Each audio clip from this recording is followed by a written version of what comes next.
Dan from the songwriting team and Make Pop Music. It's about 10:30 on a Friday, so I'm a little tired, but I wanted to make a quick video here. One of our group members, Matt Hunter, posted a post in the group asking for some advice. It says, so I know a lot of you producers are work for hire, but does anyone here sell pre-made beats? It's kind of different from working directly with clients. So I'm wondering if anyone has any tips to sell more beats. I post my beats on YouTube and don't really know what else I could do to get more people to hear my beats and get more beat sales. Any advice? And he puts his beat site here, Kamikaze Beats.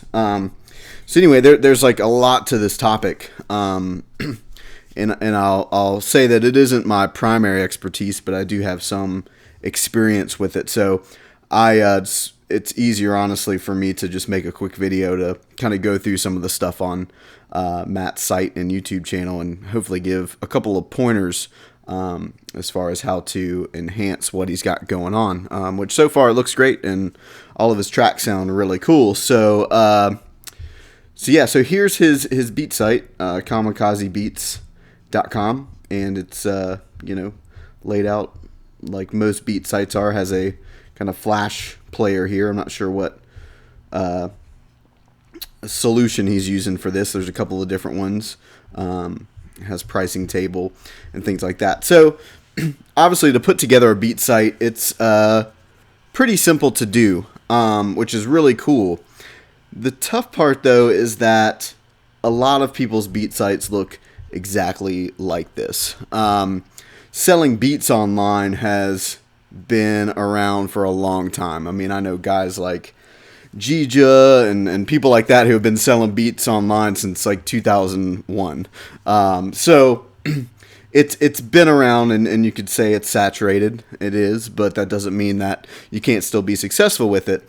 Something to just keep in mind is that you really want to kind of take the extra step and really go for it and do something extra special. I think that's a good place to start. Every beat site, although he's done a fantastic job on this, it looks great. The branding is great. I notice here he has a link for graphic design, so maybe Matt has an advantage there because he does some graphic design. So it all looks really nice. But you got to think, okay, how can I make this site extra special? You have even some producers like I've been getting these Facebook ads for a company called like Legion Beats or the Legion or something, and that person may have been around forever. I don't know. I don't know them personally, but you could tell they've really put some extra care into the branding and into their business model. I think they're doing a subscription business model. So just sort of thinking outside of the box. My experience with the beat stuff, which isn't a lot of experience, only a couple of years, is a site called Anthemize. And we opted to build a custom platform, and this isn't something that everyone has to do. It wasn't cheap to build a custom platform like this. It's essentially a hot-rodded WordPress / WooCommerce setup, and it cost us I think $5,000 or $6,000 to hire a company to put this together. So it's not the cheapest way to get into selling beats, but we felt that, hey, if we make our own platform that doesn't look like all the other beat sites right out of the gate, people are going to be like, oh, okay, what is this? This is a different kind of thing. Now, is it different? Not necessarily. It's we sell beats just like everyone else. Content-wise, we focus a little bit more on pop stuff, but besides that, it's just a glorified beat store with a lot of different, search functions and things like that. Anyway, the point of this video is not to give a demo of the site. The point there is just kind of thinking outside of the box with the brand, with your branding, and how you're delivering and displaying the product. So making it easy for potential customers to buy stuff from you. Selling beats it's e-commerce, and e-commerce is not easy. I think that it's way easier to get to be able to get a client to pay you some money up front to produce a track for them or to write for them. So a lot of people get into selling beats because you have a lot of guys saying, "Oh, it's passive. It's this or that. It's easy. It's cool." And it is passive income, but passive income usually is not easy, or everyone would do it. It takes time to do it. I typically recommend that the quickest way to earn a buck producing is going to be custom gigs, and then over time, if you want to introduce a passive model or e-commerce model, whether it's samples or tracks or whatever, you can. Similar story to what we did. I started as doing all custom work, and custom work is still pretty much the biggest income generator for us. But it's nice to have some extra money coming in from Anthemize and Make Pop Music and other e-commerce things. So yeah, it's not easy to do this, guys. Basically, that's the point I'm trying to make. It does take some time and effort. It's not going to be the quickest cash, but I think it's always a great time to start an e-commerce store. You might as well. So anyway, so that's kind of just the first sort of point I'll make. Kind of going above and beyond what everyone else is doing with their beat store. Don't make it look the same. Make it look different. The second thing is, YouTube is a great strategy for selling beats. It's been a big part of selling beats for a long time, or a big strategy for selling beats for a long time. I know back in the day, most of those guys, the original cats like Gija, they dominated Google rankings basically. The challenge that they had at the time was it was a new concept, so they had to kind of first sell people on the fact that you can buy beats online and it's safe. So they had their own problems in the beginning, but they definitely did have an advantage. So come 2006, YouTube was introduced, and over time I think it's been one of the biggest places where people find beats. So it is going to be saturated. That's okay. That doesn't mean that you can't stand out. I'll show you some examples here, even on Matt's channel, his Kamikaze Beats channel, and we'll just look at a couple things, and I'll show you a tool that I'm using. There's this really cool tool called TubeBuddy. I talked about it in the last Pop Box, and I'm actually working on a little mini course using TubeBuddy and some YouTube strategy that I'll do on Mix Notes. But I'll just give you kind of a quick rundown. TubeBuddy is cool for enhancing your own channel and getting strategic with your own YouTube channel, but you can also see what's going on with other people. So kind of neat. So I want to just kind of show you some examples, and hopefully this will give you, Matt, some insight as to what's going on. So the first thing I noticed, I'll start with this. This is kind of off the record. Matt, you may want to change the name of your channel to Kamikaze Space Beats instead of one word. I feel like most people's normal instinct, if they hear about Kamikaze Beats, they're going to type it in, Kamikaze Beats with a space.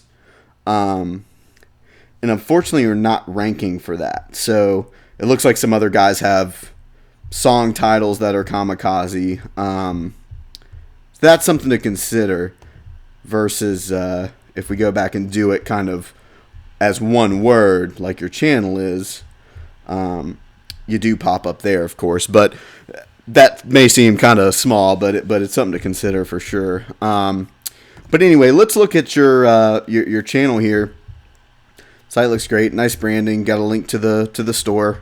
I'm going to go into a couple of your videos here and just sort of pull up and look at your tags and things and offer some advice. So this video, I said it was going to be short in the beginning. It may be a little long-winded just because I'm tired here, so I'm going at a slower pace than normal.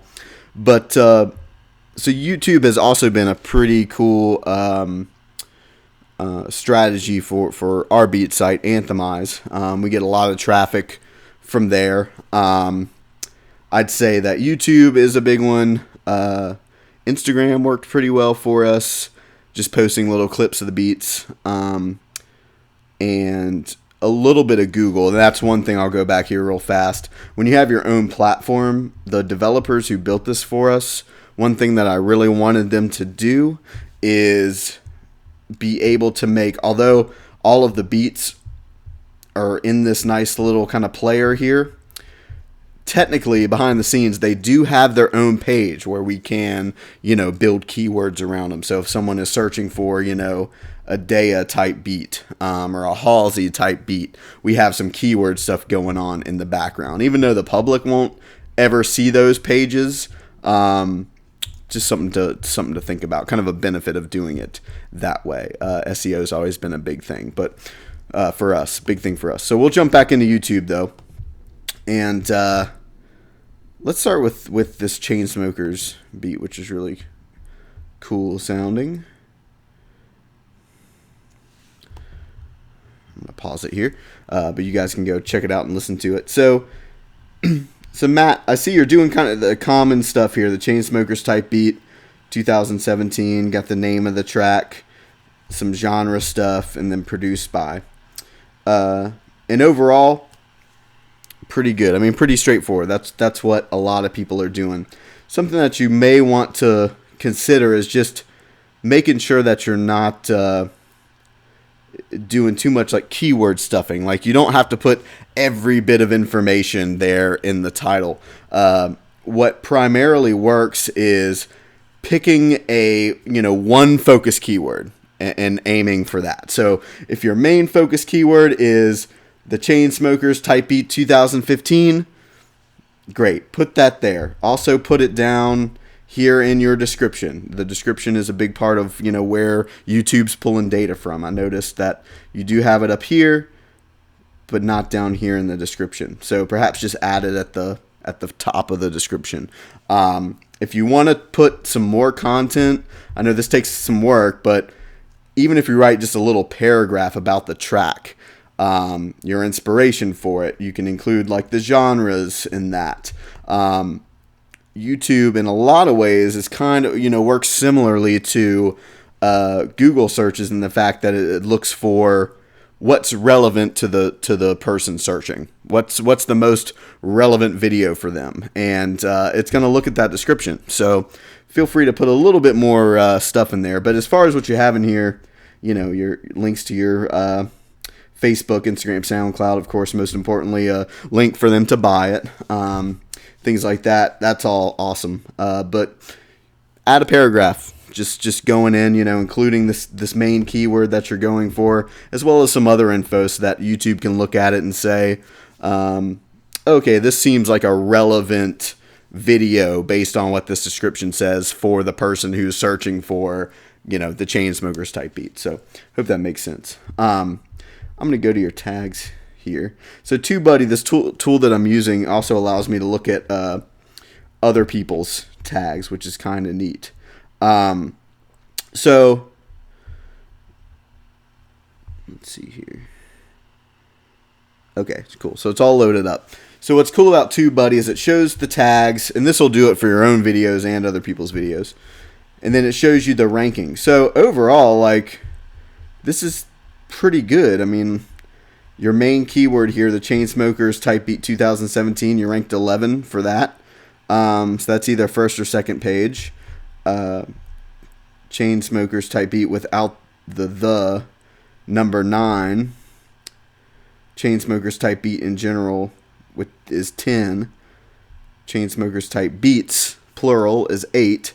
So that's great. You got a lot going on right here. Now you'll notice though there's a lot of like the same words repeating over in these keywords, and you don't necessarily need to do that, because you get to a point where YouTube also looks at it as like, okay, this person's obviously just like keyword stuffing, Go for your top. Honestly, having the top tag in there, whatever your primary keyword that you're focusing on is, that's more powerful than having 50 other kind of variations of it. So keep that in mind. Now, with the date thing, I get why people do the date thing, but also know that that is going to date it.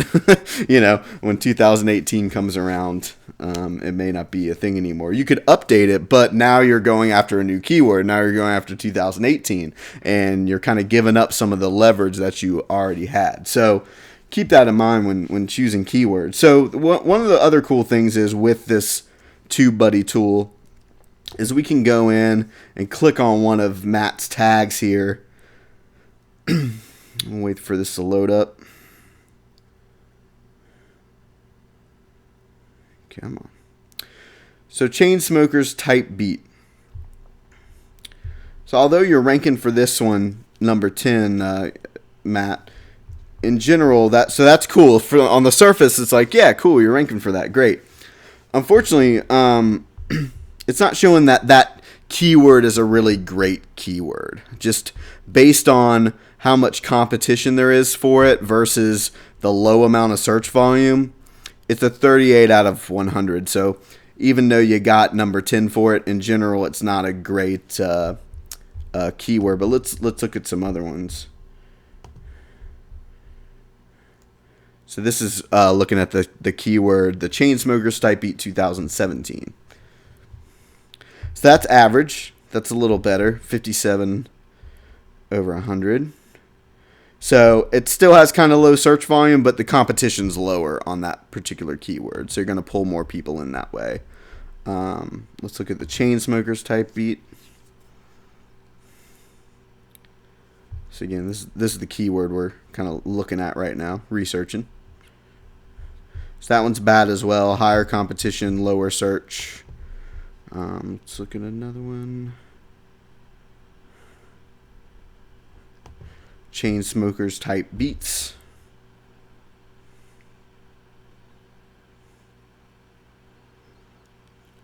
So this one's good. So it still has a low search volume, which low search volume is okay. There's a lot of our videos that have low search volume because our channel is specific to pop music production, and that's just a smaller niche at the moment. So the particular beat I'm looking at here, Matt, is a pop beat, a Chainsmokers beat. Chainsmokers are relatively new in the grand scheme of things. So there may not be a lot of search volume for it yet, but this one seems to be a good one, because although the search volume is low, the competition is also very low. So that's just kind of a quick rundown on how you can use this TubeBuddy tool, Matt, to kind of enhance some of the videos you have. You can go through all the videos and say, okay, am I really going after the most appropriate keyword? And you can look at auto-suggested keywords. It'll show you some other ones to maybe consider. I'll literally spend like 30 minutes just going through different keywords and trying to find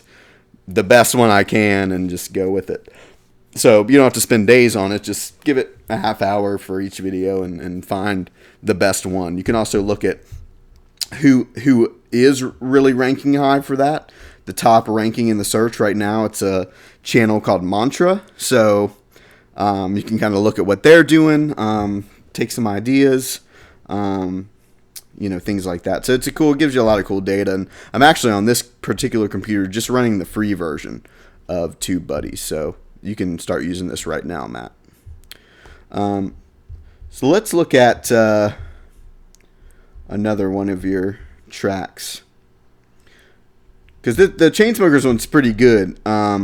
You're ranking for like 1, 2, 3, 4, 5 keywords on it. I think right now, unfortunately, the Chainsmokers type beat just isn't a huge search term at the moment, because Chainsmokers is still relatively new, and in general, you're just going to see a higher search volume with like hip hop keywords than you are pop.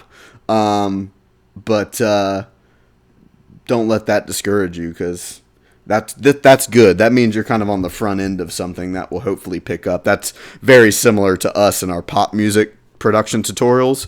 None of them have a gazillion hits on them, because it just isn't something that a lot of people are searching for right now. But we do get very specific traffic that wants that stuff. So even though the Chainsmokers type beat 2017 video for Far Away may not get 50,000 views in the next month, hopefully the 345 people that do find it that have found it already. Oh, I just noticed this is from 4 days ago. That's pretty good. That's actually pretty good. I didn't realize you just posted that 4 days ago. So you posted this 4 days ago, and you're already ranking for 5 things. So I have a feeling this one's going to be a good one for you to bring some traffic to your site and hopefully some sales. Let's look at a little bit of a tougher one, though. Let's look at this Young Thug one. So Young Thug, this is obviously more of a hip-hop beat, kind of trap thing. That's going to be a harder demographic to pull because it is more saturated. The hip-hop guys and trap guys have been on for forever. You can see up here the first auto-suggested video is, has almost 70,000. So it's going to be a little tougher. But let's take a look. Same thing with the description. Adding some more content there and perhaps... picking a keyword. So if we go to your tags here, let it load for a second.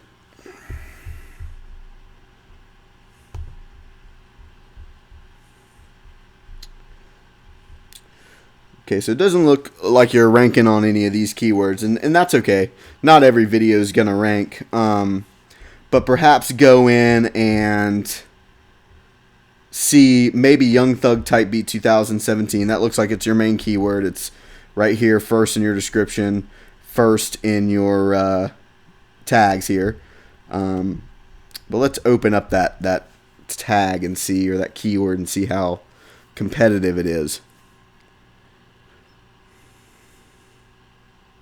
I picked this one because it's a hard one. So this one just straight up says it's bad. It's a tough one. The competition, as you can see, is really high, and the search volume is decent, but also not super high. So I would, for this one, there's some auto suggestions here. Go through and maybe look at all these different Young Thug keywords that you have. Like Young Thug Type Beat with hook. Let's look at that because that's a little bit more specific.